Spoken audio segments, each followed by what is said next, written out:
couple vanished on their wedding day in 1987, leaving their families heartbroken and searching for answers. But 12 years later, their wedding rings were found in a pawn shop safe, and what this discovery revealed changes everything. Boston basked in the warm June sunshine of 1987, the city's historic streets alive with early summer energy. In her hotel suite, Emily Anderson stood before a full-length mirror as her mother Catherine delicately adjusted the intricate lace veil cascading down her back. "Something borrowed, something blue," Catherine whispered, tucking a sapphire hairpin, a family heirloom, into Emily's elegantly swept-up hair. 3 bridesmaids fluttered around the room, their champagne-colored dresses complementing the creamy French lace of Emily's gown. Across town in Trinity Church, Jack Matthews patted his pocket for the 10th time, confirming the presence of the white gold band that would soon rest on Emily's finger. "If you check for that ring one more time, you might wear a hole in your pocket," his cousin and best man Michael teased, straightening Jack's bow tie. Harvard's mathematics genius, reduced to a nervous wreck by a simple ceremony. Jack smiled weakly. "Nothing simple about promising forever to the most extraordinary woman I've ever met." At precisely 2:30 in the afternoon, the massive oak doors of Trinity Church swung open. 300 guests rose in unison, turning to witness Emily's entrance on her father's arm. Judge Edward Anderson, normally imposing in his judicial robes, looked almost fragile with emotion as he escorted his only daughter down the aisle, lined with arrangements of white lilies and pale roses. At the altar, Jack couldn't contain the tears that sprang to his eyes.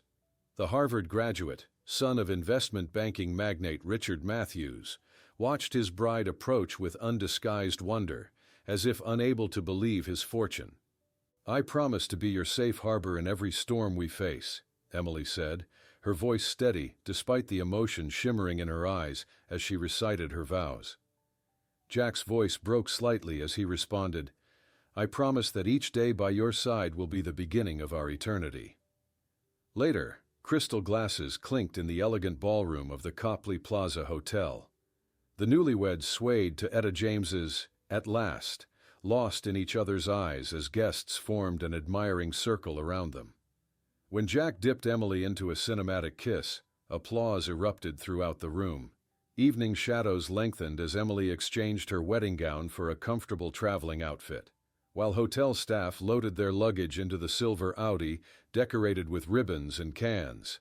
Their flight to Bermuda would depart at 10:45 from Logan International Airport. "Call when you arrive," Catherine insisted, embracing her daughter one final time in the hotel lobby. Emily smiled indulgently. "It'll be late, Mom. We'll call tomorrow from the hotel." The last image wedding guests would retain was of the silver Audi pulling away, the newlyweds waving through open windows as friends and family showered the car with rice and flower petals. The following morning, Catherine Anderson paced her kitchen, phone pressed to her ear, a growing sense of unease evident in her tightening features. "Yes, Elbow Beach Resort, Matthews. They should have checked in last night." Edward entered, coffee mug in hand. "Maybe they missed their flight and decided to stay at an airport hotel," he suggested, though worry had already begun to crease his brow. Catherine shook her head. "Jack's father is checking with the airline now." Across town in his imposing corner office, Richard Matthews set down his phone, his face ashen. "They never boarded," he told his executive assistant. "Their luggage is still at the baggage claim." At 14 minutes past 2 that afternoon, Richard Matthews strode into Boston Police Department headquarters, demanding immediate action as he handed over photographs of the newlyweds to the desk sergeant. 2 hours later, officers located the silver Audi in the long-term parking lot at Logan Airport.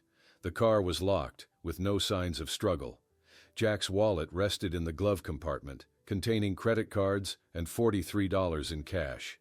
Emily's purse sat on the back seat, her identification, a lipstick, and her travel journal untouched inside. The security footage, grainy and distant, showed the Audi entering the parking lot at 17 minutes past 9 the previous evening. 2 figures, presumably Jack and Emily, could be seen walking toward the terminal. After that, they simply vanished. FBI Special Agent Diana Rodriguez addressed the gathered families in an improvised press briefing at the police station, her expression professionally neutral.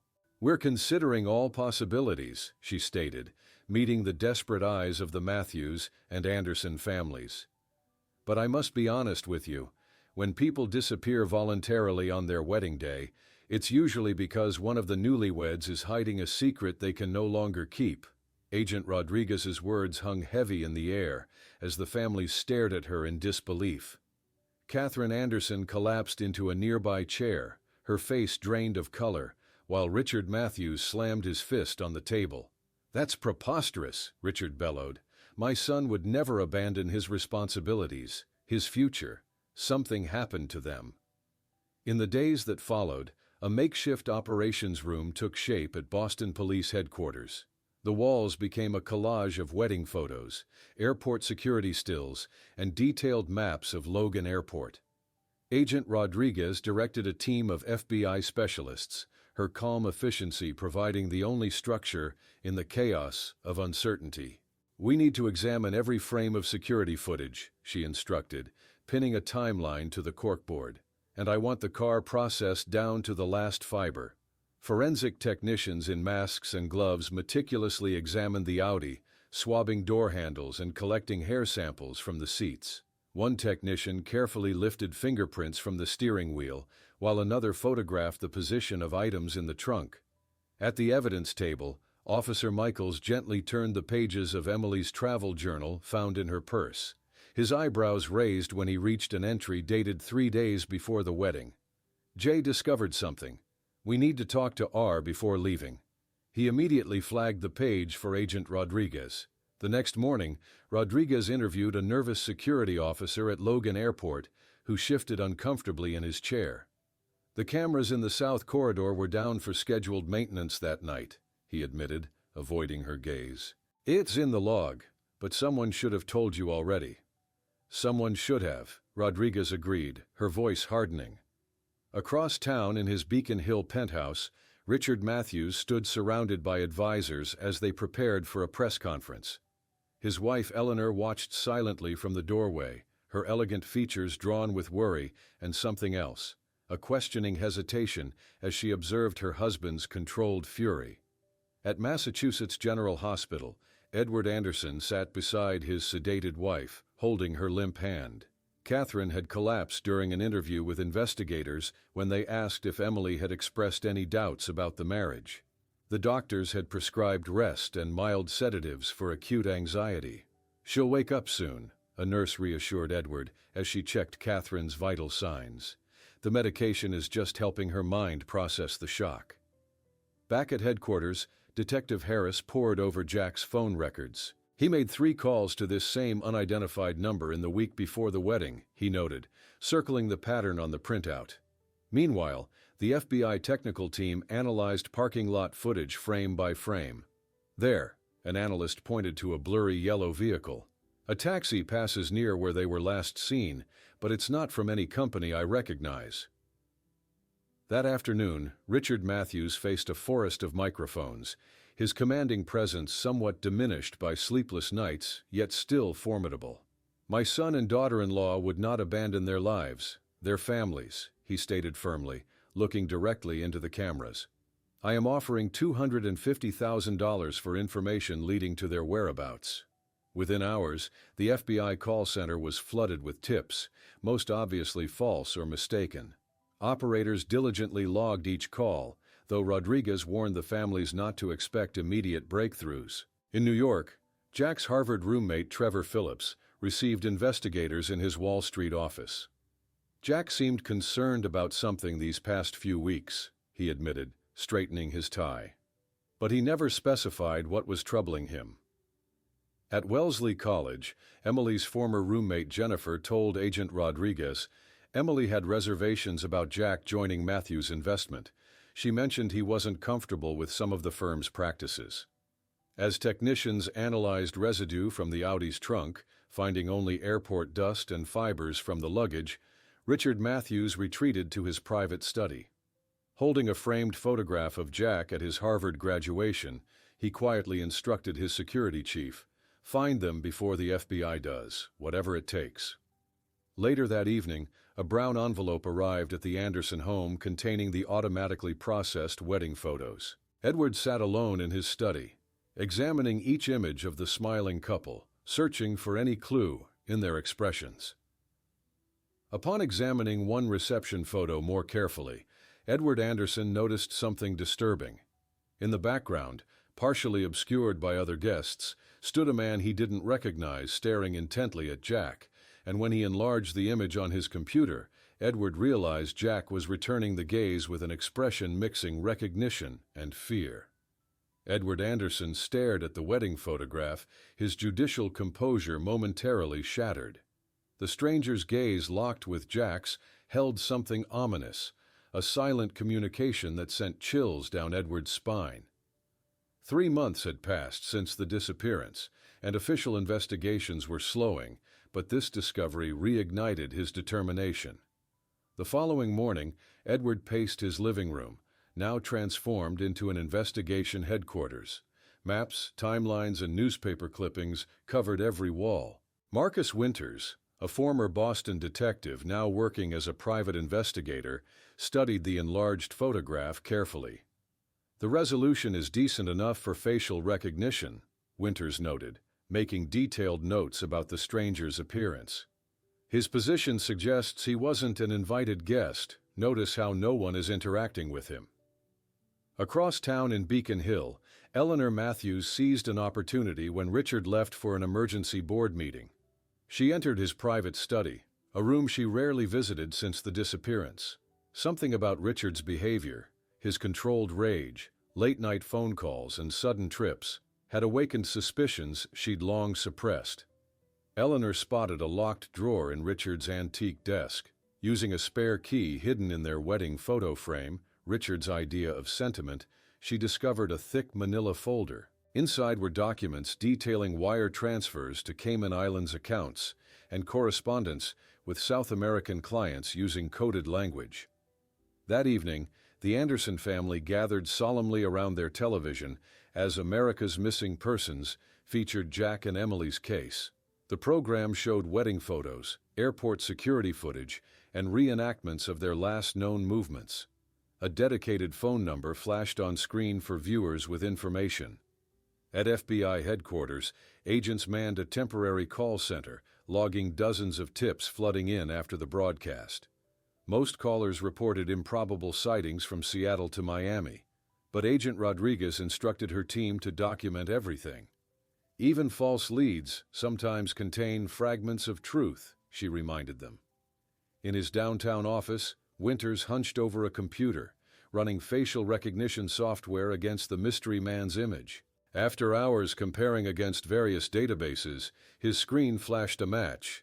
Anthony Gallo, 42, accountant, former employee of Matthews Investment Group, 2015-2016. 2 days later, Winters stood before a nondescript apartment building in Queens, New York. The building superintendent confirmed Gallo had abruptly vacated his apartment in July, paying a penalty to break his lease. "Strange guy, kept to himself," the superintendent said, unlocking Gallo's former apartment. "Left in a hurry, too. Said something about a job opportunity he couldn't refuse." Later that week, Richard Matthews and Edward Anderson met at an upscale but discreet Boston restaurant. The tension between them was palpable as they occupied a corner booth away from other diners. "Your federal connections could access these records," Richard said, sliding an envelope across the table. "I'm merely suggesting we explore every avenue." Edward pushed the envelope back without opening it. "I won't compromise my position, Richard, and I'm beginning to wonder why you'd need access to classified federal records."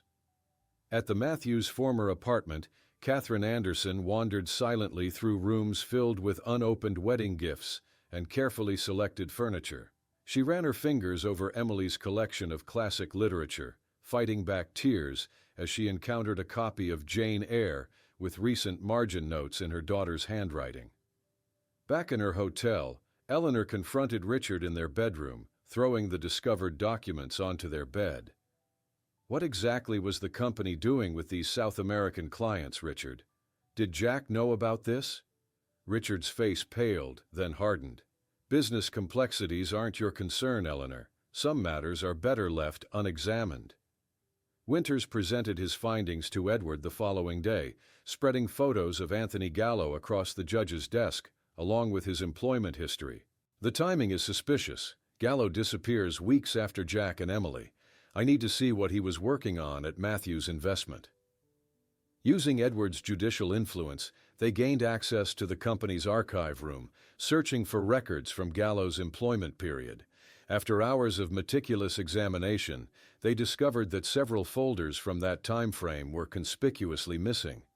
While leaving the Matthews Investment Group building, Winters' cell phone rang, his NYPD contact calling with urgent news. Winters listened, his face draining of color as he gripped the phone tighter. Gallo's car had just been pulled from a New Jersey lake, the trunk sealed with duct tape and containing an object that stopped Winters cold, a blue velvet box holding Jack and Emily Matthews' wedding rings. The blue velvet box containing Jack and Emily's wedding rings transformed the investigation overnight. By morning, the FBI had fully reactivated the case, with Agent Rodriguez declaring it a potential homicide investigation. The lab technician carefully extracted the rings using sterile forceps. The inscription, Jack and Emily, Forever Begins, 6/12/87, clearly visible under the bright examination lights. In the adjacent room, technicians processed the waterlogged Audi retrieved from the New Jersey lake, meticulously documenting every detail as they searched for trace evidence.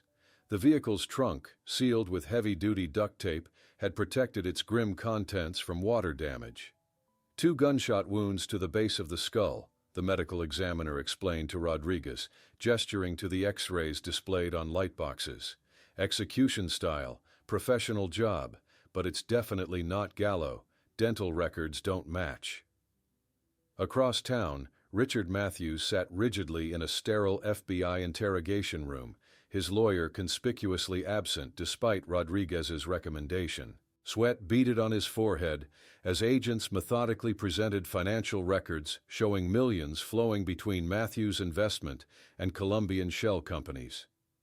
These transactions coincide perfectly with judicial decisions favorable to certain clients, Agent Harris noted, sliding another document across the table. Clients who happen to be associated with the Mendoza cartel. Richard's face flushed red. This is preposterous. My company handles international investments for thousands of... He suddenly clutched his chest, eyes widening in panic as he slumped sideways in his chair. We need medical assistance now, Rodriguez shouted, rushing to Richard's side as agents frantically called for paramedics. Hours later, Eleanor sat beside Richard's hospital bed, listening to the rhythmic beeping of heart monitors. When they were finally alone, she leaned closer to hear his whispered words. I feared Jack had seen the files. Never thought it would come to this. Richard's voice trailed off, his eyes closing as medication pulled him back into unconsciousness. In Miami the following day, Marcus Winters stood across from a gleaming office building in the financial district, studying its reflective glass facade. According to records, this had been the headquarters of Meridian Consulting, Anthony Gallo's employer before Matthews Investment. Over coffee at a busy cafe nearby, Winters interviewed a former Meridian employee who repeatedly glanced around nervously. Gallo knew too much, the man whispered. It was only a matter of time before something happened to him. That's why I got out. Back in Boston, FBI analysts meticulously traced financial transfers from Matthews Investment Group to Cayman Islands accounts, documenting patterns that suggested systematic money laundering operations spanning at least 5 years. In his judicial chambers, Edward Anderson reviewed confidential files on previous investigations into Colombian cartel activities in Boston, connecting dates and events with notes from Winters' investigation. A disturbing pattern emerged: cases where defendants with apparent cartel connections received unexpectedly lenient sentences or procedural dismissals. Catherine Anderson sat alone in her living room that evening, examining old photographs of Emily and Jack. She paused at an image of Jack standing proudly beside his father at his Harvard graduation, their smiles matching in intensity, if not in warmth. "Were you already suspicious, Jack?" she whispered to the photograph. Meanwhile, Eleanor Matthews met with the family's attorneys, her face tight with worry, as they explained the implications of the federal investigation. "Several accounts have been frozen," the senior partner informed her. "This is just the beginning." That night, Winters met Martin Chen, Gallo's former colleague, in a dimly lit bar far from downtown Boston. Chen nursed his whiskey nervously, speaking just above a whisper. "Jack Matthews called me asking about specific transactions. I told him to let it die. Some questions get you killed in this business." The following afternoon, Agent Rodriguez entered Richard's hospital room, where his condition had stabilized. She placed several documents on his bedside table. "These records indicate your son was quietly investigating the company's South American operations. Care to explain why?" Edward and Catherine Anderson sat across from U.S. Attorney James Phelps in his office, the gravity of the situation evident in his solemn expression. "Based on the evidence we've gathered," Phelps explained carefully, "we believe Jack and Emily may have been targeted by a criminal organization that feared exposure. The question now is whether the threat came from the cartel directly or from someone trying to protect themselves from what your son-in-law discovered." In the FBI evidence room, forensic technician Melissa Chen made a startling discovery while microscopically examining the wedding rings. Etched inside, almost invisible to the naked eye, were precise geographic coordinates pointing to a remote location in western Oregon, more than 3,000 miles from Boston. The coordinates etched inside the wedding rings electrified the investigation team. Agent Rodriguez immediately assembled a specialized FBI unit for deployment to Oregon, while technicians used advanced imaging equipment to verify the exact location, a rural area outside Portland. "These coordinates weren't randomly chosen," Rodriguez explained to her supervisor during a briefing on the agency jet. "They were microscopically engraved, suggesting premeditation and technical skill." She studied digitally modified photos showing how Jack and Emily might appear after 5 years, noting potential changes in hairstyle, weight, and other identifiable features. Meanwhile, in Boston, Eleanor Matthews sat in the discreet office of Philip Sawyer, a former FBI agent now working as a private investigator. "My husband knows more than he's saying," she explained, sliding a substantial check across his desk. "I need to know what happened to my son, even if Richard was involved." Sawyer studied her face for a moment. "Mrs. Matthews, this investigation might reveal things you're not prepared to hear." "I've been married to Richard for 30 years, Eleanor replied coldly. "Very little would surprise me now." 3 days later, Rodriguez's team arrived at the coordinates in rural Oregon, finding themselves in a wooded area with several scattered properties surrounding a small lake. Their focus quickly narrowed to a weathered wooden cabin situated on the eastern shore. The current owner, a middle-aged novelist named Thomas Blackwood, greeted them with surprise but cooperation. "I bought this place in '93 as a writing retreat," he explained, leading them through the rustic interior. "The previous owner was eager to sell. I never met any young couple here." Forensic technicians methodically examined the cabin, using specialized equipment to detect anomalies beneath layers of paint and renovations. In the main room, an agent noticed uneven floorboards near the stone fireplace. "There's something here," she called out, carefully prying up the weathered pine planks to reveal a small hidden compartment. Inside the cache, they discovered a metal box containing newspaper clippings about the Matthews disappearance and a detailed map of Vancouver, Washington, with several locations marked in pencil. A few miles away, Rodriguez interviewed Martha Holden, an elderly resident who had lived in the area for decades. In her cozy living room filled with handmade quilts, Martha's eyes lit up with recognition at the mention of new cabin residents in 1987. Oh, that young couple. Very polite but kept to themselves. They said they were from California, starting over after some family troubles. Martha rummaged through an old photo album, eventually finding a picture taken at a local community festival. There they are, in the background. They called themselves David and Susan something. The grainy photograph showed a crowd at a summer fair, and in the distance stood a couple who, despite the image quality, bore striking resemblance to Jack and Emily Matthews. Back in Boston, Richard Matthews drifted in and out of consciousness in his hospital room.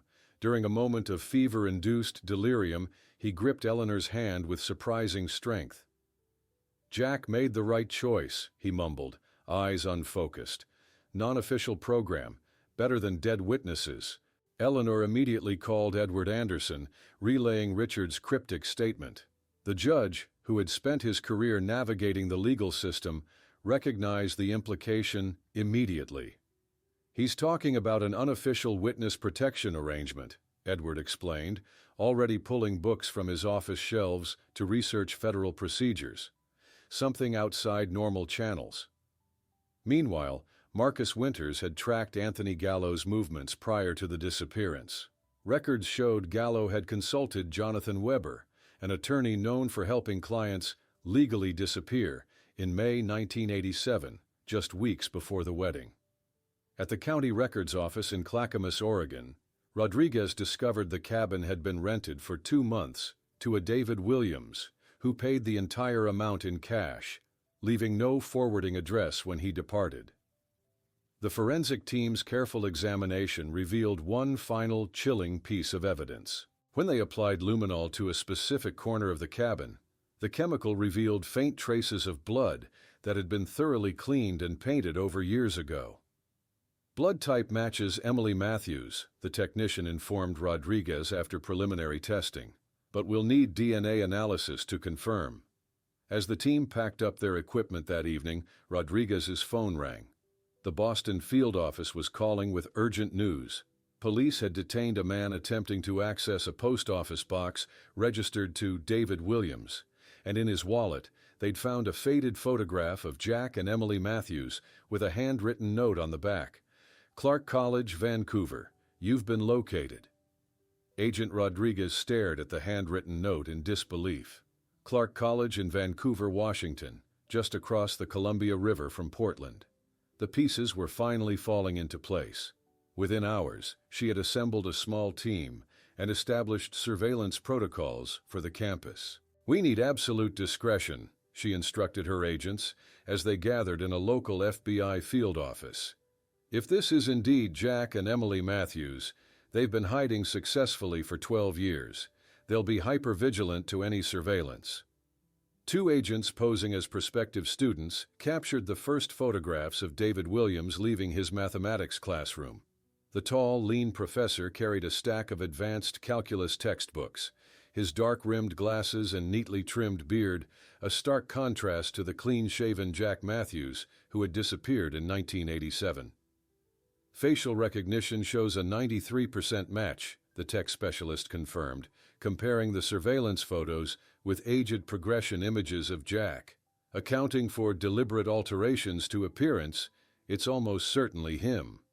Further observation revealed Susan Williams working at the campus library, her once blonde hair now a rich chestnut brown, cut in a practical bob that framed her face. The thick-framed glasses she wore effectively changed her appearance, but couldn't disguise the distinctive way she tilted her head when concentrating, exactly as Emily had done in videos from her college years.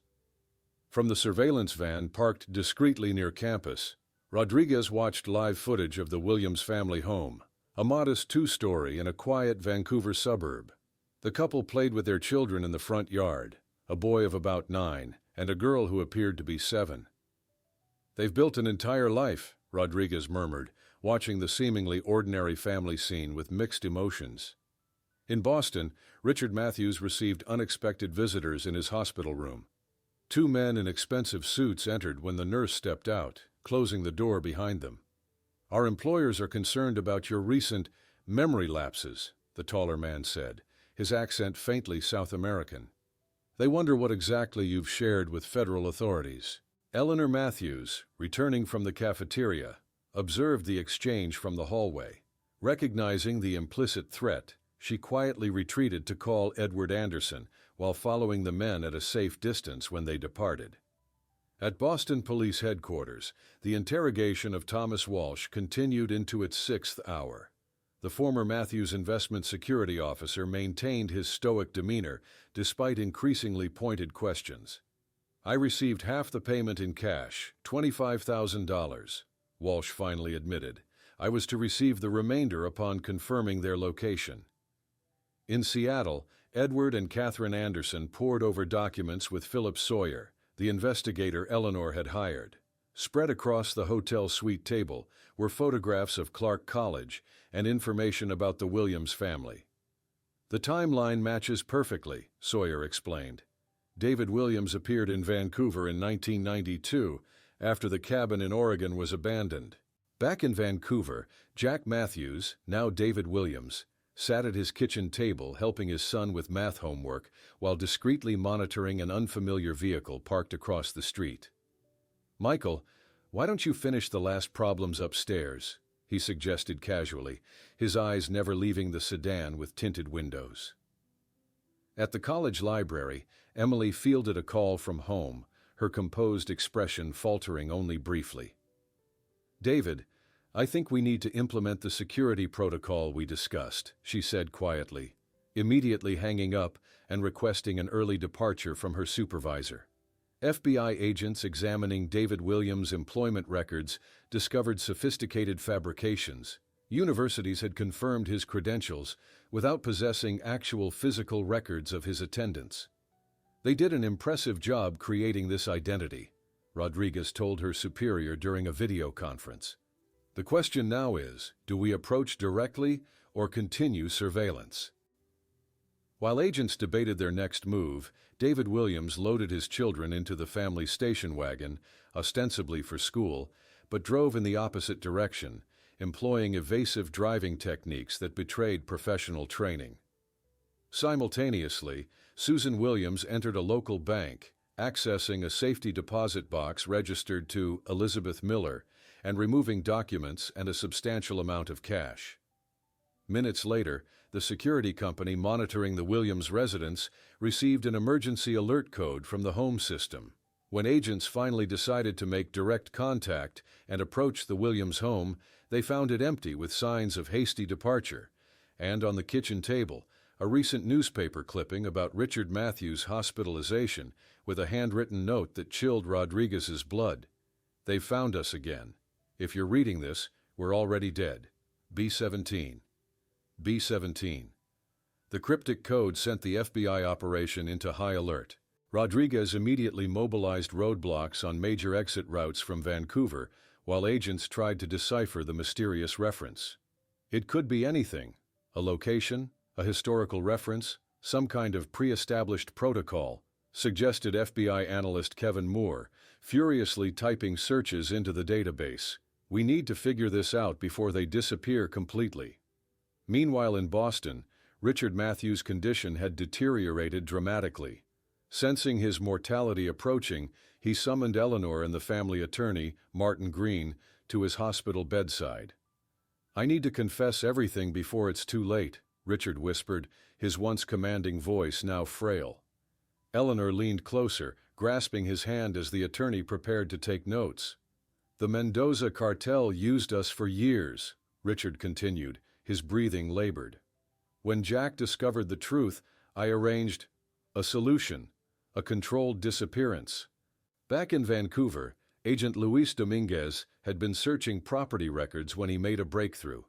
"B-17 is a hangar designation at Pearson Field Airport," he announced, showing Rodriguez the registration under the name Elizabeth Miller, the same alias used at the bank. "All units converge on Pearson Field immediately," Rodriguez commanded over the radio as she jumped into the lead vehicle. "Approach with caution. Remember there are children present and subjects may be armed." The convoy of unmarked FBI vehicles raced through Vancouver streets toward the small regional airport. At Hangar B-17, Jack Matthews, still mentally thinking of himself as David Williams after 12 years, hurriedly loaded luggage into a Cessna 182, constantly scanning the surroundings for threats. The outline of a handgun was visible beneath his jacket. Inside the small aircraft, Emily comforted their terrified children. "It's just another adventure, like we practiced," she assured them, though her eyes betrayed her fear. 9-year-old Michael clutched his backpack tightly, while 7-year-old Elizabeth held her mother's hand. Rodriguez's team surrounded the hangar quietly, weapons ready but not aimed. "David and Susan Williams," Rodriguez announced through a bullhorn. "This is the FBI. We're here to help, not to harm you." Jack spun around at the sound, instinctively placing himself between the voice and his family. "Prove your identity," he shouted back. "Mendoza's men would use the same trick." Taking a calculated risk, Rodriguez handed her weapon to a colleague and walked slowly toward the hangar entrance, alone and unarmed. "Jack Matthews, your father Richard is dying in Boston. He has confessed everything. We're here to offer official protection." Inside the aircraft, Emily placed a restraining hand on Jack's arm. "Maybe she's telling the truth, David," she whispered. "Look at her badge. It's legitimate." Conflict played across Jack's features as he processed this information.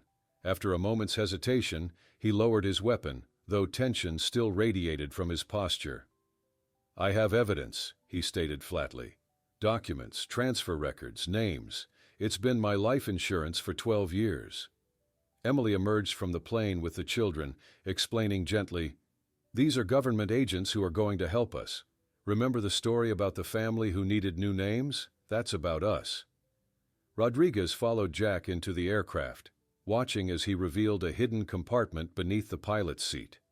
Inside was a waterproof case containing microfilms, storage devices, and original documents detailing elaborate money laundering operations that connected Matthews' investment group to the Mendoza cartel and corrupt officials.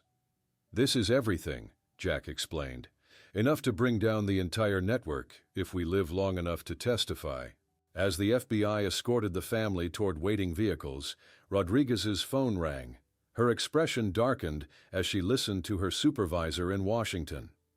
"Change of plans," she announced, abruptly redirecting the group. "Someone inside the agency just leaked your location to a number associated with the Mendoza cartel. 4 armed men passed through a checkpoint less than 20 minutes from this airport." "Everyone back to the hangar," Rodriguez ordered, quickly formulating a new plan.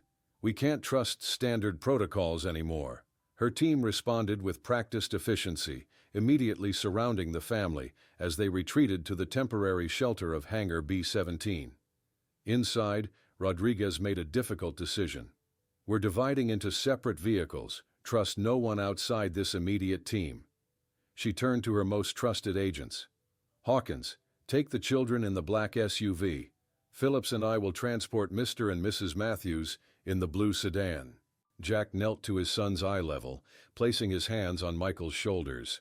"Remember our secret code? If the person doesn't know the correct answer, you don't go anywhere with them." The boy nodded solemnly as his father embraced him tightly. Rain began to fall as the FBI vehicles took separate routes from the airport. In the back seat of Rodriguez's sedan, Jack explained everything. "I found documents detailing transfers to federal judges, including cases Emily's father presided over. My father was essentially buying favorable sentences." Emily continued the painful story, her voice breaking occasionally. "Richard threatened to expose Edward as corrupt if Jack spoke out. It would have been his word against a respected federal judge's. No one would believe the truth." In Boston General Hospital, Richard Matthews took his final labored breaths. He pressed a USB drive and sealed envelope into Eleanor's hand. "For Jack, tell him I'm sorry, that I understand now." The heart monitor flatlined seconds later as medical staff rushed in, but Eleanor knew it was too late. Across the city, a SWAT team breached the Anderson residence, finding signs of recent struggle and blood spatters across the entryway. The intruders had missed Catherine and Edward by mere minutes, thanks to an anonymous warning call. In an FBI vehicle speeding through Boston streets, Edward Anderson pressed a handkerchief to a gash on his forehead. "They came through the back door," he explained to the agent driving. "If we hadn't been warned just before, they would have found us." At FBI headquarters in Washington, Assistant Director Charles Holman reviewed the evidence Jack had preserved. These documents implicate 8 Matthews investment executives and 3 Justice Department officials, he stated, signing arrest warrants with grim determination. Federal agents simultaneously entered corporate offices in Boston, New York, and Miami, leading handcuffed executives through luxurious lobbies, past shocked employees and security personnel. The coordinated operation represented the culmination of a 12-year mystery finally unraveling. That evening, at a secure house outside Portland, the Williams-Matthews family reunited in an emotional scene. Michael and Elizabeth ran to their parents, clinging tightly as armed agents maintained vigilance at every window and door. In a secure video conference, Rodriguez briefed Holman on their precarious situation. "Someone with high-level access is leaking information. We can't follow regular witness protection channels." Jack spent hours reviewing evidence with FBI analysts, methodically explaining each document, bank account, and connection. His mathematical mind had meticulously organized the complex web of corruption into provable evidence threads. Emily watched a television news report announcing Richard Matthews' death, silent tears rolling down her cheeks. "This was your father," she explained gently to her children. "The grandfather you never knew." Later that night, Rodriguez showed the couple photographs of 4 men identified as Mendoza cartel assassins believed to be in the Portland area. "They won't give up easily," she warned. "The cartel can't allow you to testify." The secure line rang just past midnight as they finalized plans to transfer the family to an even more secure location.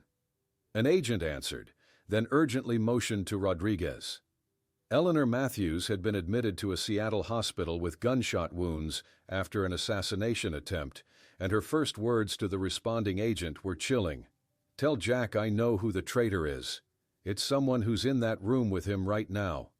Eleanor's shocking revelation sent a wave of paranoia through the safe house. Rodriguez surveyed the room, her hand instinctively moving toward her weapon. "Everyone, hands where I can see them," she commanded, her voice steady despite the sudden tension. "All communication devices on the table, now." The agents complied wordlessly, depositing phones and radios in a pile, as Rodriguez mentally assessed each person present. Trust, the foundation of any operation, had just crumbled beneath them. Jack and Emily retreated to a bedroom with their children, locking the door behind them. Michael and Elizabeth huddled on the bed, frightened by the sudden change in atmosphere. "We prepared for this," Jack whispered, pulling out a hand-drawn map from his pocket. "We have backup identities and emergency funds here, here, and here." His finger traced 3 locations across the Pacific Northwest. "We've maintained these contingencies for years." At the military hospital in Seattle, Eleanor Matthews lay surrounded by armed guards, oxygen tubes assisting her labored breathing. Assistant Director Holman stood at her bedside, leaning close to catch her whispered words. "Agent Thomas Bailey," she struggled to say between shallow breaths. Heard him speaking Spanish on the phone, discussing the Matthews and specific dollar amounts. Then he shot me when I confronted him. At FBI headquarters in Washington, Bailey emptied his desk drawer with calculated casualness, methodically deleting files from his computer. Through the glass walls of his office, he noticed internal security agents approaching with purposeful strides. Without hesitation, he grabbed his coat and exited through a side door, abandoning 12 years as a decorated FBI agent in an instant. Minutes later, Bailey sped along the Beltway, speaking rapid Spanish into his phone. "Coverage is blown. Matthews has enough evidence to bring down the entire operation. They must be eliminated today." His voice betrayed no emotion, just cold efficiency born from years of betrayal. In the hospital corridor, Edward and Catherine Anderson stood frozen, facing Eleanor Matthews for the first time in years. The moment stretched with unspoken accusations and shared grief before Catherine stepped forward, embracing the wounded woman who had once been like family. "Our children sacrificed everything to protect us," Eleanor sobbed, grasping Catherine's hands, "and we spent years suspecting each other instead of the real enemies." Back at the safe house, Rodriguez outlined her daring plan to Jack and Emily. "We'll create a decoy transfer, making it appear you're being moved to Seattle while actually relocating you through alternate means." That night, under torrential rain, two agents disguised as Jack and Emily boarded a helicopter conspicuously, while the real family, appearances altered with simple but effective disguises, slipped out a rear service entrance into an unmarked vehicle. Michael clutched his backpack tightly in the back seat, the worn teddy bear peeking from the top, alongside other treasured possessions. Elizabeth leaned against her brother, both children unnaturally quiet, understanding the gravity of their situation without fully comprehending it. A mile from the safe house, dark vans positioned themselves strategically around the perimeter. Men in tactical gear communicated through encrypted channels, their weapons equipped with suppressors. "Confirm visual on all targets before engaging," came the order. From another vehicle, Bailey observed through night vision binoculars, directing the operation with clinical detachment. "I want photographic confirmation. Show me all 4 bodies." The assault began with synchronized precision, muzzle flashes briefly illuminating the rainy night before a controlled explosion rocked the eastern wing of the building. Gunfire erupted from multiple positions, only to be met with unexpected resistance from within. Bailey's phone buzzed with incoming photos showing what appeared to be Jack and Emily's bodies, expertly staged by FBI agents using special effects makeup. He smiled with satisfaction, ordering his team to withdraw immediately. While Bailey reported the successful elimination to his cartel contacts, he failed to notice federal agents silently converging on his position from all directions. The cold metal of a gun barrel pressed against his neck was his first indication that something had gone catastrophically wrong. "You should have checked those photos more carefully, Thomas." Assistant Director Holman's voice came from behind him. "If you had looked closely, you'd have seen they were alive, and blinking a message in Morse code that said, 'Bailey is the traitor.'" Bailey's arrest marked the beginning of the end for the sprawling conspiracy that had forced Jack and Emily into hiding for 12 years. Within days, the evidence Jack had meticulously gathered led to a cascade of indictments across 3 states. The question now facing the Matthews-Williams family was deceptively simple, yet profoundly complex. What came next? "We have several options," explained Federal Prosecutor Diane Winters during a private meeting at a secure military facility. "You can enter the official witness protection program with new identities, or you could reclaim your original names and lives. The Matthews case has dismantled most of the immediate threats." Emily squeezed Jack's hand under the table, their unspoken communication honed by years of shared secrets. "Our children are Williams," she said finally. "We've built lives as Williams, but we don't want to live in the shadows anymore." The following day, in a carefully arranged meeting at a Seattle hotel, Michael and Elizabeth Williams were formally introduced to their Anderson grandparents. Elizabeth, still clutching the stuffed rabbit that had accompanied her through 3 states in the past week, shyly approached Edward with a drawing she had created based on an old photograph. "I made this for you," she whispered, revealing a surprisingly detailed portrait of her grandfather in his judicial robes. Catherine knelt to embrace both children, tears streaming freely down her face. "I've told stories about your mother for all these years, hoping someday I could tell them directly to you." Across the country in Boston, Eleanor Matthews was wheeled into the Matthews Investment Group boardroom, her bandages still visible beneath her tailored suit. The assembled executives shifted uncomfortably as she surveyed them with steel in her gaze. "Gentlemen, things will be done very differently from now on," she announced, placing a folder of proposed reforms before each man. "Those who wish to remain with the company will answer directly to me." That weekend, Jack visited the Beacon Hill apartment he and Emily had purchased before their wedding. Dust covered the furniture, still arranged exactly as they had left it 12 years earlier. In the study, he found a box containing their original wedding invitations, the elegant script announcing a union that had become something far more complicated than anyone could have imagined. Meanwhile, Emily walked slowly through her parents' home, pausing before the wall of family photographs where her Wellesley graduation portrait hung beside a framed newspaper article about her disappearance. She traced her fingers over the glass, connecting these two fragments of her fractured life. "We did what we needed to do to protect our families," Jack explained to his stunned Harvard classmates at an impromptu reunion arranged after news of his reappearance spread. Their questions came rapid fire, but he answered only selectively, protecting the most painful parts of his journey. In the Anderson living room, Emily and Catherine pored over photo albums, filling in the lost years with stories and images Emily had carried in exile. "This is Michael on his first day of school. Here's Elizabeth learning to ride a bicycle." Federal court in Boston filled to capacity as Jack testified against his father's former executives and their corrupt government partners. From the gallery, Emily watched her husband methodically present evidence, his mathematical mind reconstructing the complex web of criminality with precision and clarity. 3 months later, the extended Williams-Matthews family gathered in their new home on Boston's North Shore. Michael looked up from his homework with a question that had been troubling him. "Can we keep our names, or do we have to be Matthews now?" Jack found his father's letter while clearing out Richard's office in the family mansion. Reading it privately, tears formed as he finally understood the complicated mixture of love, fear, and moral compromise that had defined his father. On a perfect spring day in April 2000, Emily stood once again in Trinity Church, discussing arrangements with the pastor for their vow renewal ceremony. "We began here 12 years ago.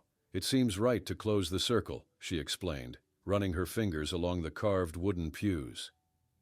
Detective Robert Harris, now nearing retirement, smiled as he opened the special invitation that arrived at his desk. He had been the first officer assigned to the disappearance and had never quite closed the file, convinced there was more to the story than a simple runaway couple. The vow renewal ceremony gathered all the threads of their complex story. Jack and Emily stood before the altar, their original wedding rings, recovered from the pawn shop, carried by Elizabeth on a small pillow. Michael stood proudly beside his father as best man, while their surviving parents and handful of close friends filled the front pews. "When we said 'till death do us part' 13 years ago, we never imagined the journey we would take," Emily reflected during the ceremony. "We lost so much, but also gained a deeper understanding of what it means to protect those we love, even when the choices are impossible." Jack added, his voice steady, "Our story isn't conventional, but it's ours. And now finally we can live it in the daylight, without secrets between us and those we love." As Jack and Emily exited the church amid applause, a photographer captured the perfect moment when both looked toward the future with renewed hope. The image would grace Time magazine's cover with the headline, "The Matthews, an American Story of Courage and Redemption," becoming not just the symbol of their extraordinary return, but also the catalyst for a national investigation into corruption in the witness protection system that would forever change how the American government protects those brave enough to stand against power and tell the truth.